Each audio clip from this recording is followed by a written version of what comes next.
All right, great. So today we're talking about executing the service cycle, and the idea is that we want to help you guys avoid those common errors that can sometimes lead to decreasing some of your sales, right? So we know that executing the service cycle as it's designed with excellence will actually lead to better sales in your guys' market. So today we're going to have your MP&A partners with us today. So, of course, I'll be moderating this training. We've got Sharonda here in the room with us, Senior Central Allocator. We've got Stephanie Nobles with us as well, who's a Central Allocator. And Grace McMullen, another allocator, is out today, so she's not going to be with us, but she did play a role in helping us build out this training. So thank you to Grace if you ever listen to this recording. Like I mentioned earlier, we've got a lot to cover today, so we're going to have to go relatively quickly through this, but essentially the agenda for today is to, of course, start with kind of the purpose of the service cycle. What is it? What is it for? We're going to then talk through each step in the service cycle, and throughout that section we'll talk through what common errors we typically see and why those are things that you want to avoid, kind of what are the impacts of some of those errors. We'll talk through the available tools that you guys have at your disposal, along with, what does it look like to kind of put a routine around how you approach your work to leverage those tools. And then, of course, we'll have a section for Q&A. So that's the agenda for today. And with that, we have really 5 objectives that we want to meet today. So the idea is that by the end of this training that you guys are going to be able to first execute the service cycle as it's designed, right, without skipping steps, without saying, oh, well, we can do it this way and that's okay. The second is to, of course, avoid those common errors that are typically seen when executing the service cycle. Understand how consistency drives efficiency, and we'll get more into that later in the training. Manage inventory to drive sales, and then, as mentioned, leverage tools to ensure that your team is correctly servicing stores. So those are the 5 objectives that we've got for this training today. And from there, I'm going to go ahead and turn this thing over to Sharonda, if I can pass this presenter role.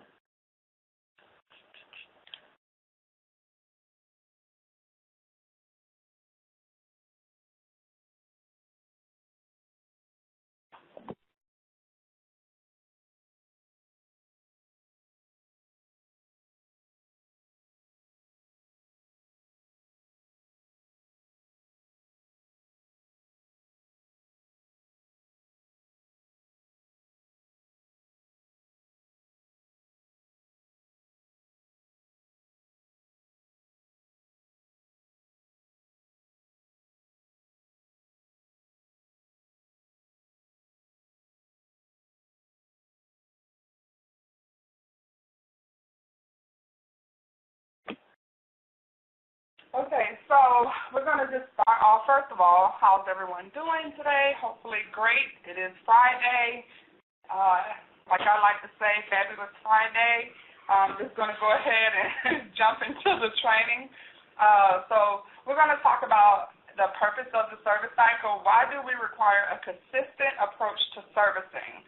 So one, our internal studies have found that it drives about a 30% increase to sales. Your RMs may talk to you about, like the call this morning with the RMs. We found that in Old Navy, once some of the stores had actually put their trends out, we saw a nice increase in sales. It impacts the accuracy and timeliness of replenishment, adherence to service and partner compliance. We'll get into that a little later. And then it also impacts product management, sales, and category management. So I know it seems like it's kind of like simple to look at the steps and execute. However, there are some common errors that we see that is hindering a quality service. So we're going to take you step by step, and we're going to just briefly touch on what actions are required at those steps, as well as the common errors that we see come across our desk when executing these steps. So 1, power on the device and download the file. I am not sure if you still get your PIN number on a small red card. However, you will have to input your personal number and also your personal PIN number. And then and you have to remember that the file you're downloading is the template you would use to input all of your data for that POS that you are standing in. Step 2, you're going to enter your POS number. Here's where, although it seems simple, it gets just a little bit tricky. So you have to make sure that you log in to the accurate POS. Some of the common errors that we see, or the common error we see within this step, is entering the wrong POS number. This can cause the results of the service to be booked to the wrong POS. So we also need you to remember that there is no way to delete a service. We cannot delete the service, and it also cannot be done via the device. Now, one thing that is not on the slide that we must remember is that when you enter the wrong POS number, any steps that you execute and transmit to the ISC will be recorded for that incorrect POS, which means you then have to reach out to the district manager that is responsible for that POS and have the MM redo the service as soon as possible in the incorrect POS, and then the MM that is standing in the POS will also need to redo that service as soon as possible, entering the correct POS number. So it just causes a complete mess, basically. That is correct. For not just the MM at that time, but the other MM that services the other POS. Thanks. Any questions on step 1 and 2? Okay, we're going to move along to step 3, where we accept the package. So I know you get the report that says unconfirmed deliveries, and or you'll see where we send out just like a notice saying, okay, we have unconfirmed deliveries in these POS. So step 3, the MM should look for the delivery notes shipments listed in the device and accept them via scanning the barcode on the delivery note. This step shows in the device even if the POS is not expecting a delivery. And the reason for this is so that the MM can choose whether or not to accept an unexpected package.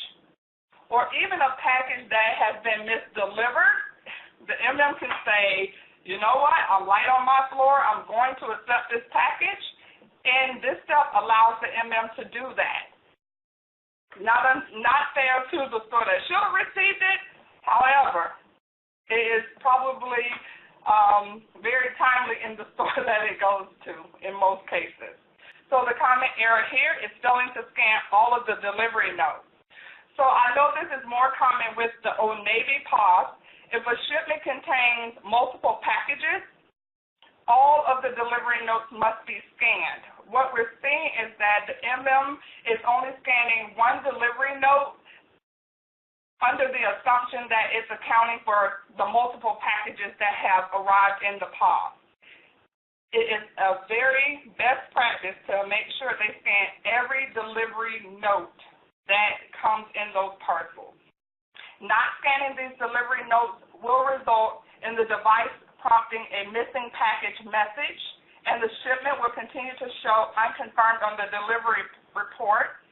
And this will hinder your replenishment because, as stated in all training, the system will see that the package is still on its way to the store, so it will not give you any replenishment.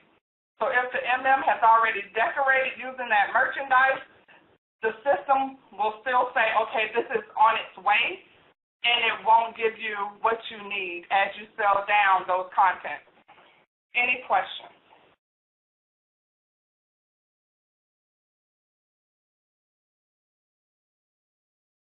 Okay, step 4, straighten the floor. During this step, the MM should ask the store staff for all go back so the articles can be used to replenish or decorate the floor. While straightening, the MM should also take note of what product is needed to decorate. The common error we see here is that the MM goes in as he or she is straightening the floor.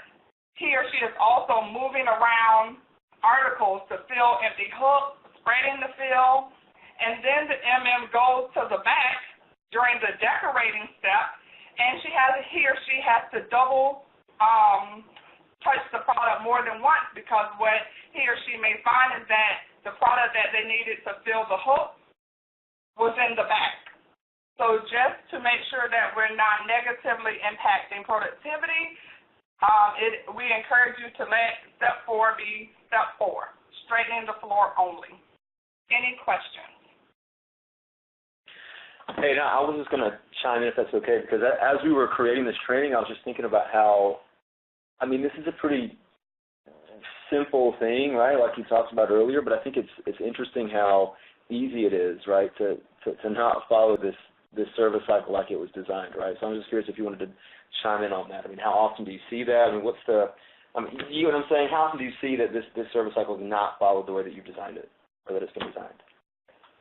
We actually see it quite often, especially with the seasoned MMs, because they know the service cycle, like the back of their hand. Sometimes they feel, okay, well, if I do it this way, I can cut down on my time. Right. However, a lot of science and research went behind how they created this service cycle, and if it's executed properly, it doesn't take as much time as what they may be facing because they're doing it outside of the way it's designed. So it almost sounds like the takeaway is, you've got some folks trying to join. It sounds like the takeaway is we're going to keep seeing this common error of skipping a step, right? I think the takeaway for you guys as DMs is that, you know, you can't allow your MMs to think that they know how to service a store better than what the folks who created this service cycle know, right? Because even though they think they're saving time, they're not doing themselves any favors. So I think what we want to make sure that we're getting across is that these MMs and DMMs have to be diligent, militant about following a service cycle just as it's been created, and that there's no room or tolerance for kind of skipping steps, combining steps, and things like that. Correct. Any questions or feedback, comments? Okay.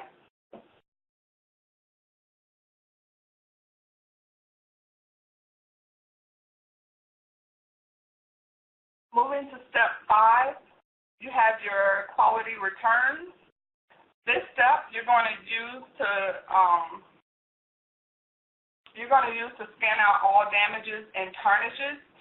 Empty carts should be thrown away.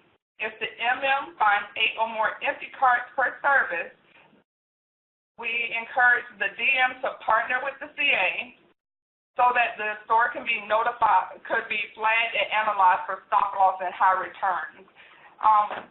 During the step, the MM should sort and organize any new product that may have come in during step 3 as well. Some of the common errors in skipping this step. Skipping this step during the service can negatively affect the POS replenishment because the product can't be used. So the system thinks if the MM just remove the damages and tarnishes off the floor and put them in a bin, which we see a lot when we're in the field, and they don't actually scan them out, the system says, you still have this merchandise at the POS, so we're not going to send you any replenishment to replace what you've taken off the floor. So it's really important that the MM scan out the damages and tarnishes, not just remove them from the floor thinking that he or she is saving time, because it has a negative impact to your replenishment. Any questions? Okay. Step 6, special returns. Now, although we don't see this pop up often, it is a very important step when you see communication come across from self-communication saying, locate this item or these items, and scan them out immediately. Most times it has to do with a copyright infringement, so it has a lot of legal implications if these returns are still on the floor and we sell them. So some of the common error that we see here is skipping this step. Skipping this step during service can negatively impact your replenishment because, again, just like the quality returns, if you do not scan out product that is not being used, the system still thinks you have that product on hand for sale, and it will not replenish because it does not know that you just removed it from the sales floor. Any questions? Okay.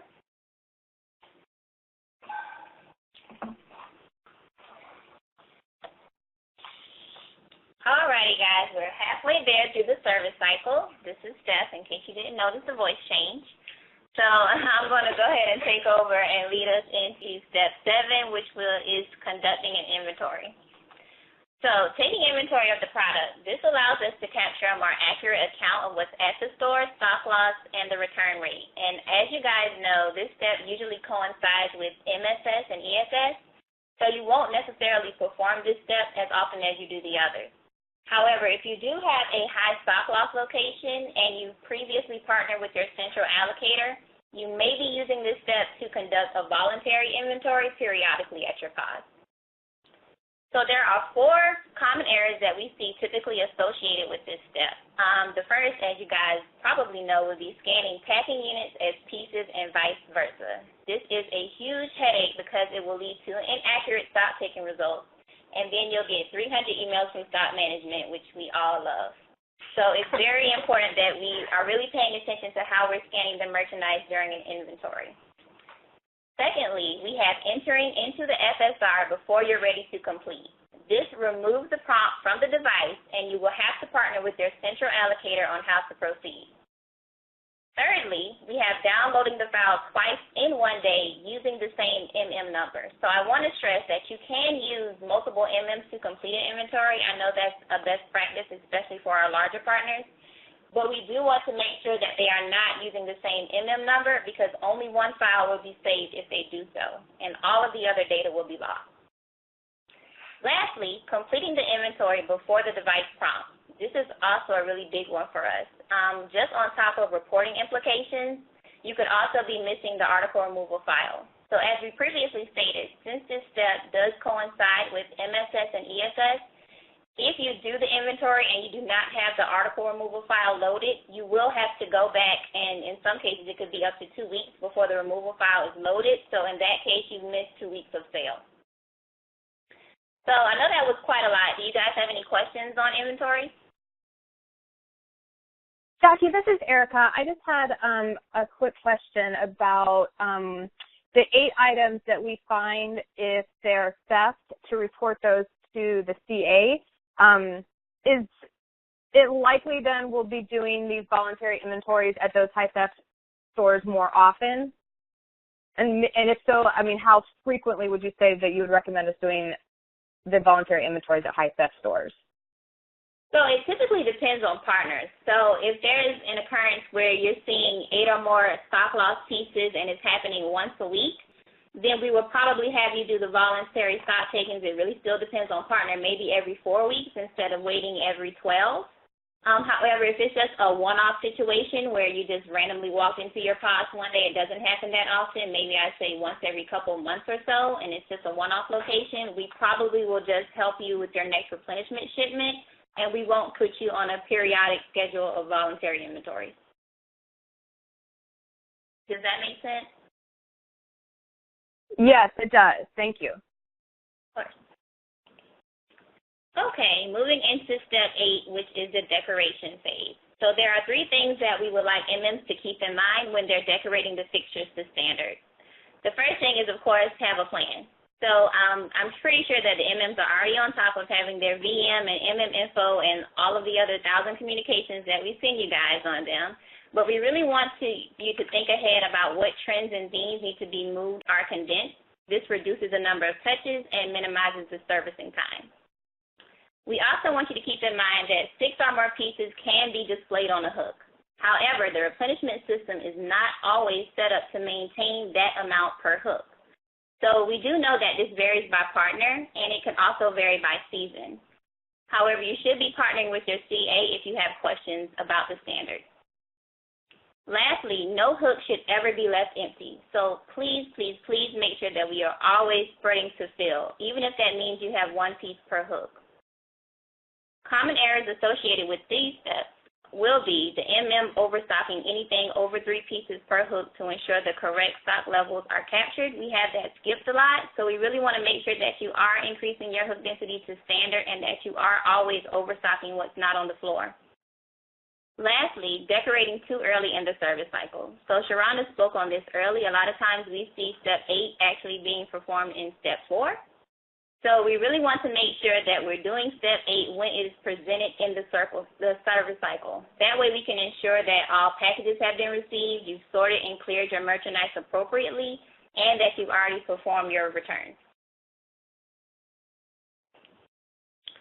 So step 9 is the under and overstocking. I'm pretty sure that the crowd's going wild right now, but you guys, you have your phones on mute, so we'll go wild for you. So this is my personal favorite step, of course. Essentially, it is what it is. You count all empty hooks on the sales floor, and you are ensuring that you are scanning all of your backstop. So we define an understock hook as containing 1 or less pieces. By accurately and consistently completing the under and overstock process, the system's able to consider sales, stock loss, when calculating the demand. So just a huge point here, actually, is that organization of the stock room significantly reduces the time spent in scanning your overstock and, of course, decorating your floor, which in return helps you understock.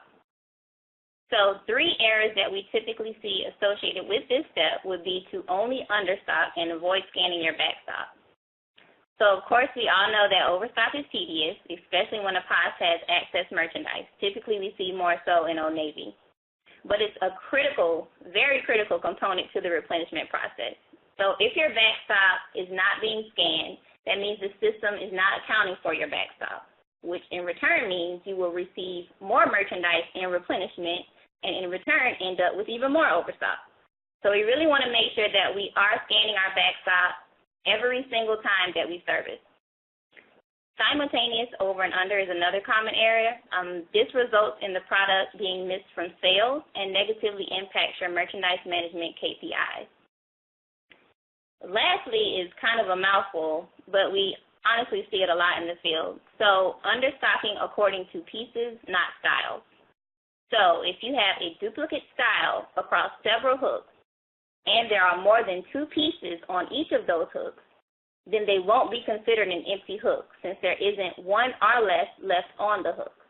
So we really want to make sure that we are understocking according to the quantities and not the styles.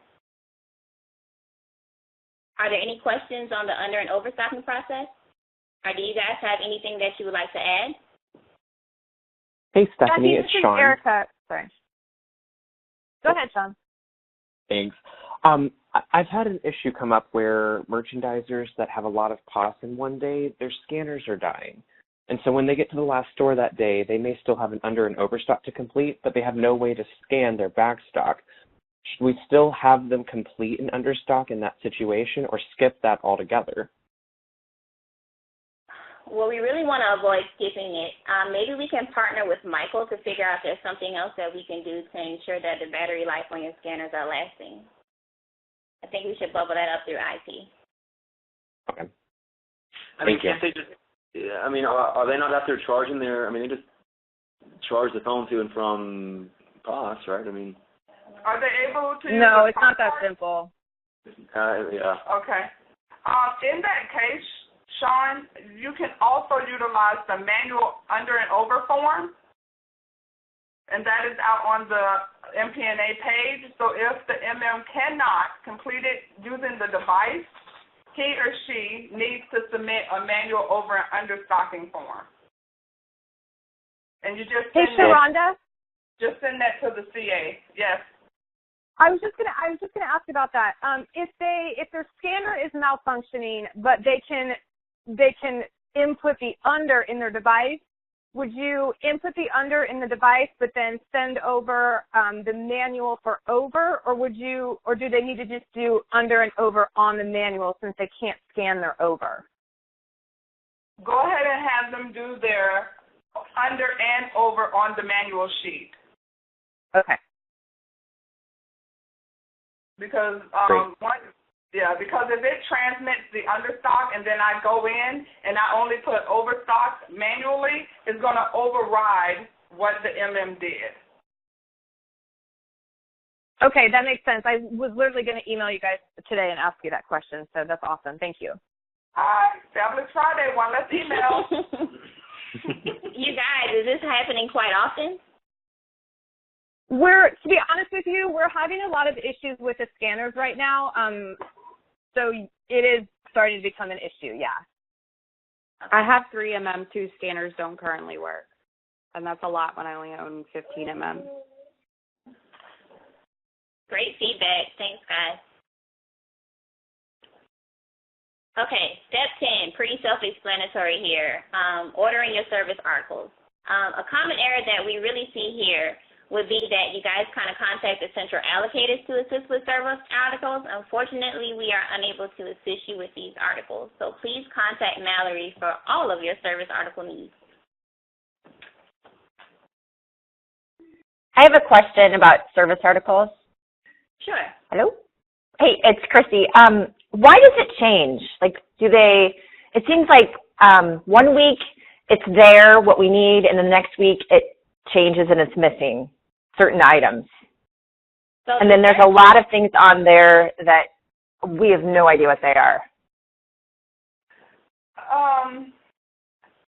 I wish Dominique, I don't know if Dominique's on this call, but I wish he was, because if I'm not mistaken, hopefully I'm not misspeaking, but I think on the sales operations intranet page, there is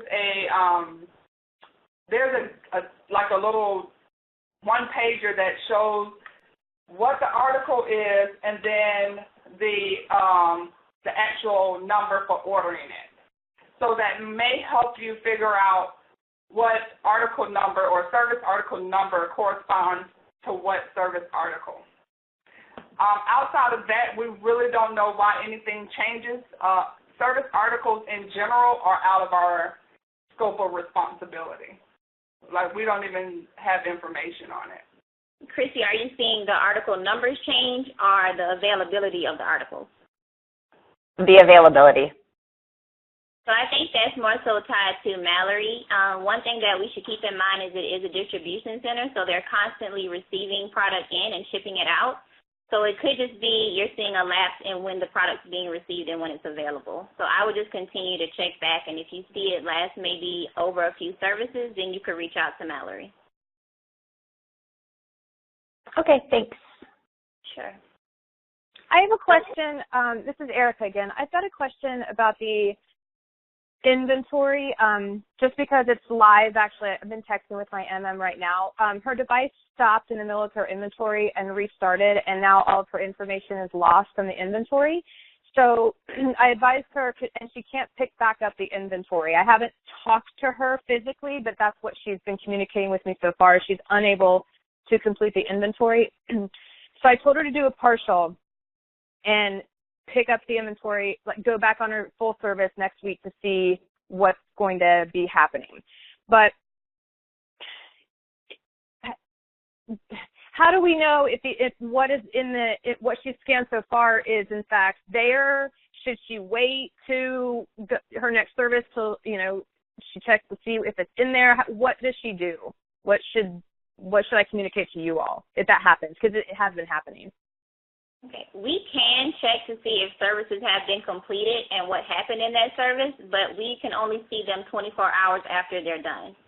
So if, in this case, I will partner with your CA maybe on Monday and figure out if the service was uploaded, and then you can kind of walk through what needs to be done moving forward. You may have to redo the inventory. I'm almost certain if she only ended up scanning half of the product. But it may pop back up in the device, so it may not have to be reloaded into the device, but I'm almost 100% sure the inventory will have to be redone. Okay, that's what I told her. So, yeah, okay, so just reach out and see if anything saved, which likely it did not, and it'll have to be reloaded. Then if when I reach out on Monday, if it needs to be reloaded, how quickly will that happen? Erica, I think for the sake of time and hopefully you can just have her execute a voluntary inventory. Okay. Yep. Alrighty. So to wrap up the service cycle, we have steps 11, 12, and 13. The conclusion of service, pause, log out, and upload. So step 11 actually allows you to go back through the service cycle and make any edits that you would need to, or just review what you inputted into the device. If there are no changes that need to be made, we would ask you to proceed to logging out of the service. In order to log out, you have to enter the POS number again. So we really want to make sure that you are entering the correct POS number. Lastly, you will conclude your service and send your information to the ISC. It is very, very important that the MM is waiting until the screen reads data sync success. So, of course, the common area associated with these 3 steps would be not waiting for the data to sync. So often MMs will think that they concluded the service, but the data did not upload, resulting in the service not being recorded. So, of course, we do not want the MMs to go through all of these steps and then not have the data sent to the ISC. So it's very, very important that we're waiting until that screen reads data sync success. So now that we've concluded the service cycle, are there any additional questions on any of the steps?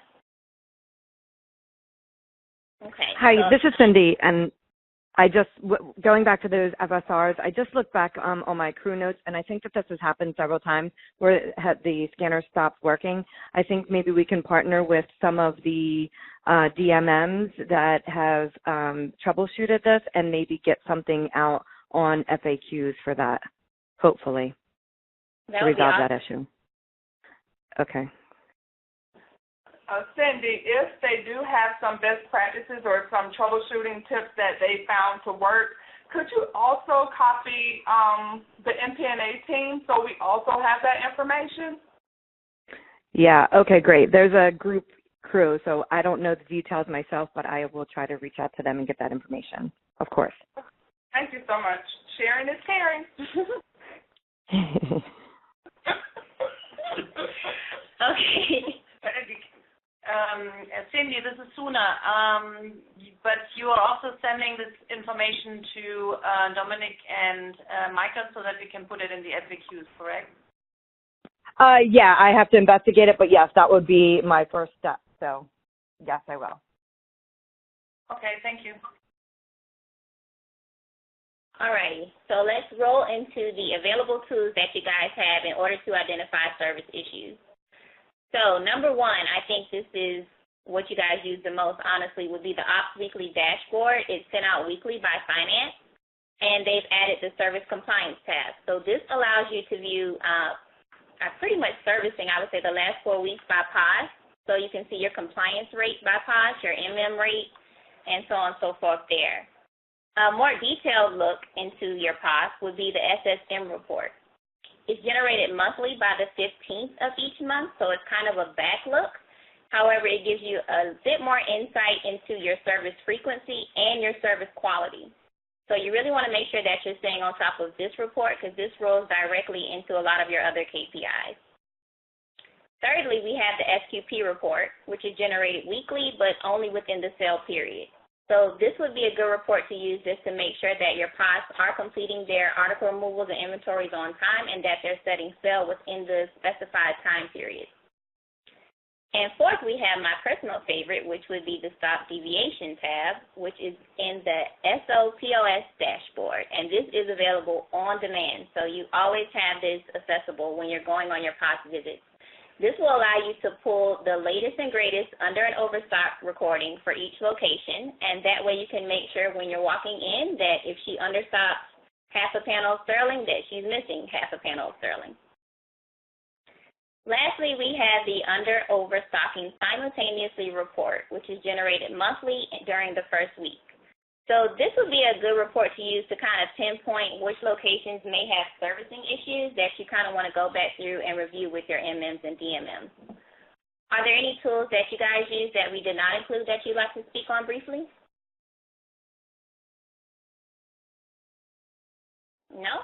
Okay. I will turn it back over to Sharonda. Oh, actually, we'll open it back up to the field. So now that we've reviewed these tools with you guys, Did anyone kind of want to volunteer or walk us through a routine they have where they leverage these tools? Hey, Stephanie, it's Megan. I use a lot of these tools with my MMs in their touch bases alongside just me analyzing them on a weekly or monthly basis. So I'll kind of taper it down either by an MM view or by a district view and highlight the performance based on the company and the region percentages. And then we can discuss, where they are in terms of service compliance, SMI percent on the SSM report. And even through those discussions, it shows the MMs not only that we have visibility, it makes them a little bit more aware of the accountability factor, but it also helps create discussion around some troubleshooting issues. I have MMs that think they're doing things right. They think they're going through the process, but then, they're at 79% package, completion. So when we talk through that, we try to figure out what the problem is, what's going on in specific stores. We'll look at a POS by POS level and see, okay, which specific POS are the ones that are bringing you down. And then we can dig in to find the issue, because it's not always just that the MMs are blatantly not doing it, even though I guess that is the case for some, but a majority, it's just user error that once we discuss it, we find the problem, then we can fix it, and then that helps get better results. So that's been really helpful for me. Awesome. Megan, do you find that using all these tools together kind of paint the same picture? Do you use more so one report versus the other, or do you kind of just use them all together? It depends on the focus. So I think I always take the biggest focus for my district, kind of the biggest hot topic, and I'll narrow in on that as kind of one focus for the MMs that they can take back and look at in their services. So sometimes maybe it's just service compliance, and in that case, we'll look at that report. If I notice that the SSM report has some low results, then we'll talk through package compliance, over-unders on time, FSRs, and we'll do that during 1 month touch base. So I kind of alternate it based on where my district focus should be. Awesome. Anyone else want to share? Yeah. Hi, this is Cindy. When we learned a couple years ago the blue chip, red chip, white chip, we scheduled our calendars and put everything like as tasks, as DMs that we needed to do. And a lot has changed since then, but I would use that page 2 pages before that you had with the list of the tools that we have, and I would schedule it right in my calendar, typically either on a Monday or a Friday or possibly even a Thursday morning, to make sure that you're scheduling your time on a weekly or a monthly basis to check all of those tools and follow up. So similar to what Megan, and then you can also use them for conference calls or touch bases like Megan said. But you have to, step 1 is stick it in your calendar to make sure you check it. Okay. Do you guys pull the stop deviation tab before your POS visit? I was just, it's Erica, I was just going to say that. I like the stock deviation because it often gives me insight to how organized their overstock is, whether or not they're over and under in the same category. And then it opens your eyes to, say, NOS, for example. I often find over and under in the NOS categories because they think they can under hoops and they have studs and that kind of thing. So I think, if I don't do it before I enter the POS, I do it while I'm at the POS itself. That's great. Oh, that is awesome. We like to hear that, Erica. I was in here doing a little cheer. Good thing it's not video conference. Great. Okay, so thank you for sharing, and hopefully those of you that may have needed a little couple of tips and tricks, you jotted down a few takeaways from those that did share, and we're going to move on to just a small example.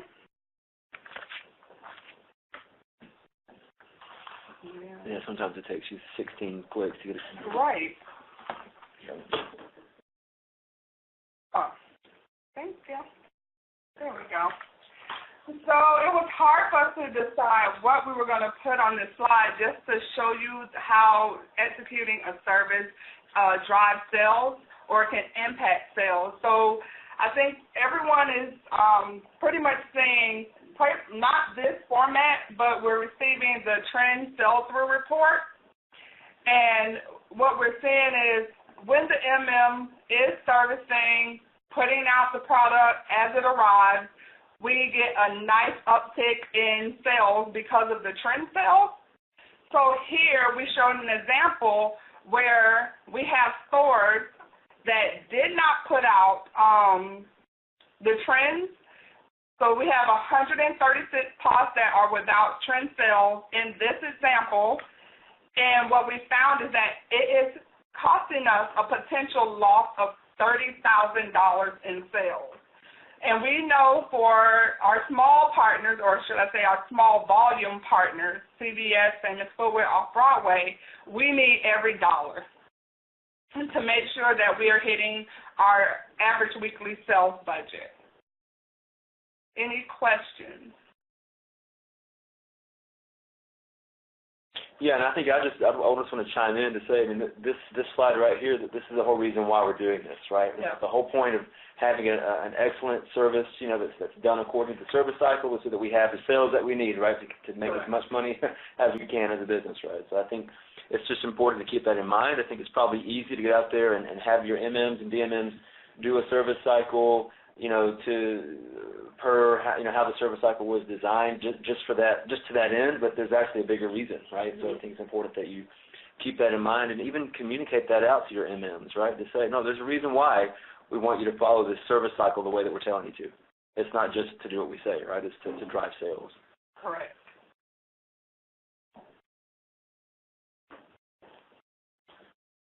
Okay, so we're going to go over the frequently asked questions.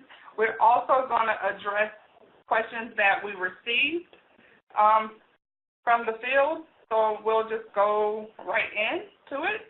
So one of the first frequently asked questions is, what can I do to decrease the amount of time I spend overstocking at my POS?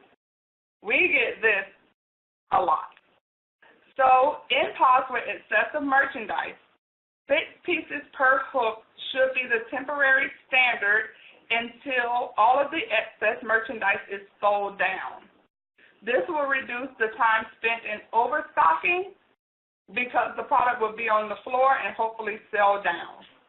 However, please know you cannot skip overstocking, ever. Question 2, how can I tell if my MM is servicing correctly? And I think Erica nailed this one. She really drove it home with what she is currently doing, reviewing the stock deviation, either before she goes into the POS or while she's standing in the POS, to give her a look into what that POS should look like according to what the MM recorded before visiting or again during the visit. I think this really gives you, in addition, of course, with the tools that we listed a few slides back, I think this really gives you an accurate picture of what type of, or the level of quality that is going into the servicing.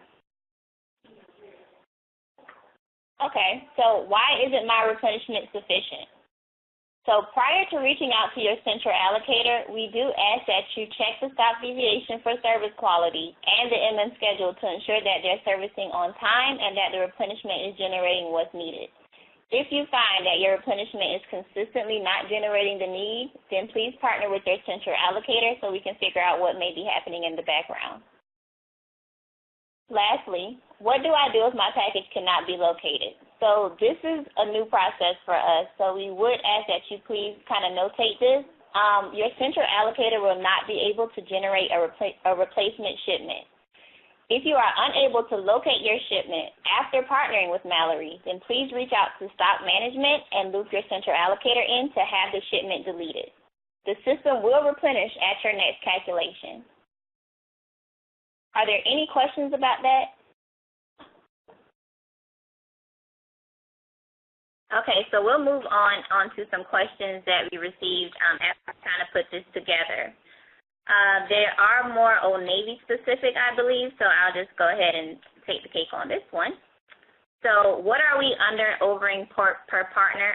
Sharonda, I'm not sure if you all have any kind of one-off, but I know there's a little confusion in Old Navy. So we are not under an overstocking sterling currently.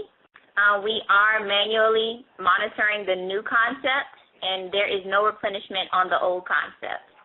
The only other exception would be your trend, but we have never under an over trend. And we have one more about the NOS manual form. Should they still do the under and over and the device if they send in a NOS manual form to your central allocator. So yes, we still want you guys to under and overstock NOS in the device. What we kind of do with the NOS manual form is we will go in and adjust your replenishment accordingly.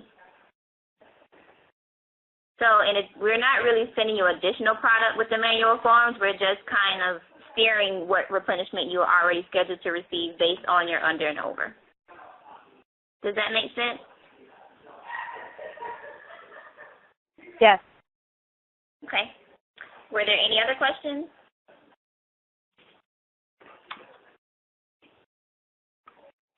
So just to answer a few more questions, or I'll take a stab at some of the questions that were sent in conjunction with the two that Steph addressed. How often can we change service days, especially when we have new hires? If you have new hires, definitely we're gonna assist you in getting those updated into the system. I think there was a lot of confusion around how this communication should look. And one thing that we're recommending is that you put all involved parties on one single email thread, and then everyone can respond accordingly and then execute what they need to. So it should be the owners of the MDF or MDL. It needs to be your central allocator. It needs to be Blair, just so we are all making sure that the MDF is updated, and then once that's updated and we know everything has been approved, then the CA will go into the service calendar and make sure the schedule is set up correctly in the system. The two do not talk. So the MDF is independent of the service calendar. Outside of new hires and restructure of districts, we are going to update service days every half, so with the season change. So you have fall, winter, and then you have spring, summer. The next question was middle button changes scanning floors to packing units and back very easily. No alert. Using the side button is the best practice. So I think this is like a best practice kind of comment. But any issues that you're having with the device, you want to reach out to Michael. Just partner with Michael, and he can kind of troubleshoot and see what's going on there. And also because this is Suna, because it's very important that all the issues you identify then with the device, and we can find a troubleshoot for that, then we would like to share that with the whole group. And as you know, we're like constantly updating the FAQs, and then we send them also out to all of you so that you know there was a change. So we want to keep that up. So if you identify something new and have ideally already a solution, but if not, then we can help you find a solution. We would like to add that to the FAQ. And then lastly, article removal. Best practice for how to conduct article removal in the most efficient way.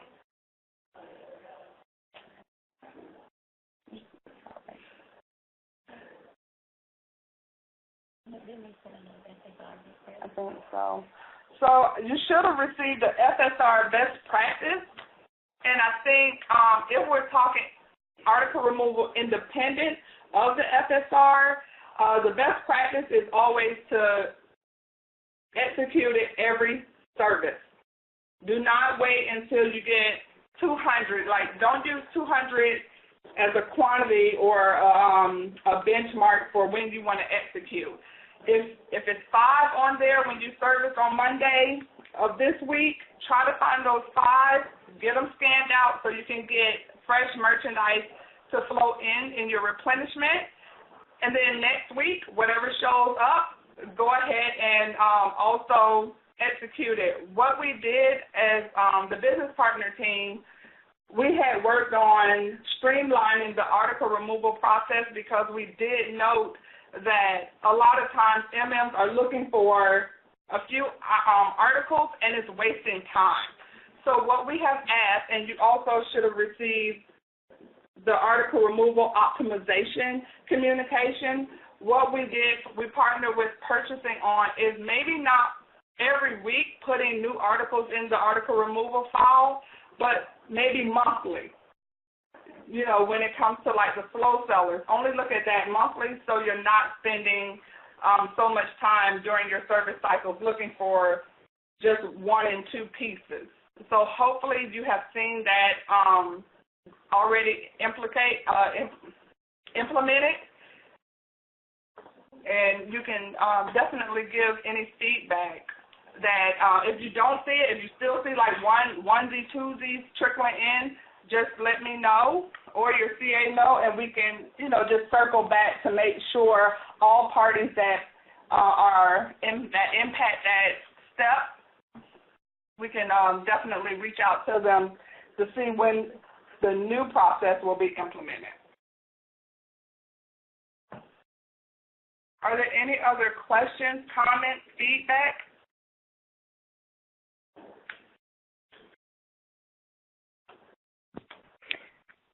Sharonda, thank you so much for answering those questions. I think it was helpful, and I think that as a DM, when I'm looking at opportunities in my district and having like high article removals, identifying like we have some extra tools out there that we can use and share best practices on conference calls.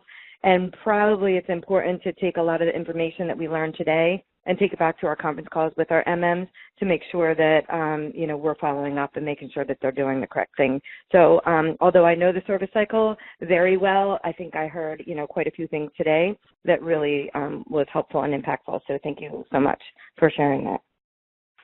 Oh, you're welcome.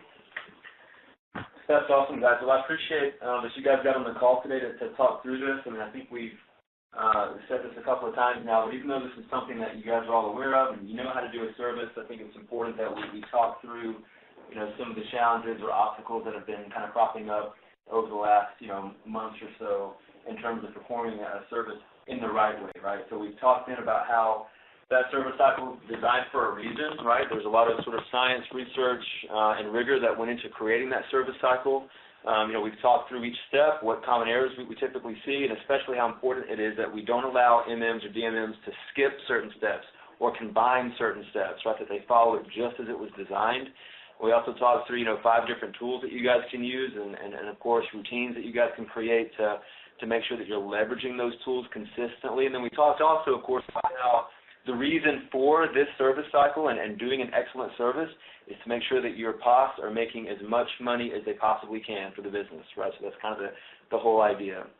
So I really challenge all of you guys, and I'm sure Sharonda and Steph would as well, but to really kind of think through how well your MMs are executing these service cycles. You know, take some time to have that conversation with them, think through with them, you know, how can they do a better service each time they're going out into the field to do their jobs. And, of course, if you have any questions, in addition to what we've talked through today, you know, reach out to Sharonda, Steph, or anyone else on the MPNA team. So with that, you guys are free to go unless Sharonda, Steph, or Suna has anything to add. No? Oh, go out there and be great. Yeah, all right, thanks, guys. We appreciate it. And also thank you, of course, to Gracie, Steph, and Sharonda for coming together to put this training together. Bye, guys. Have a good weekend. Bye. Thank you.